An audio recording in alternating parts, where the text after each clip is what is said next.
ఎవడు నోరు మెదుపుతాడు? కాబట్టి ఎవరు అడిగినా సరే వాళ్ళు అడుగుతున్న ప్రశ్నల్ని బట్టి వాళ్ళు ఏ పార్టీని గమనిస్తున్నారు, మీకే ఓటేస్తామంటున్నారు వాళ్ళు.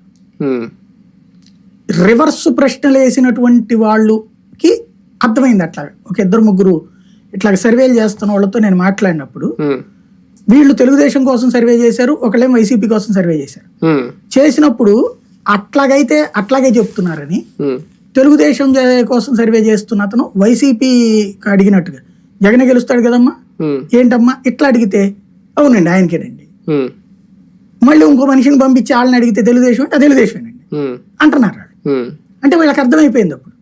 అందుకనే సర్వేలో ఇప్పుడు ఫోనుల్లో అడుగుతున్నారు. సర్వేలు ఫోనుల్లో ఎవరు మాట్లాడతారు?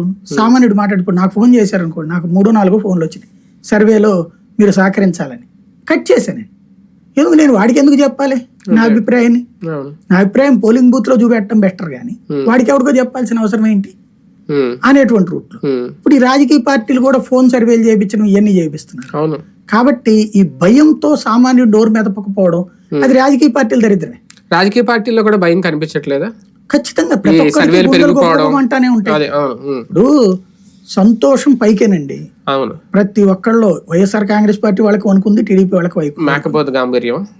సింపుల్ గా అందులో లేదు అనుకోవడానికి అమాయకత్వం అంతే.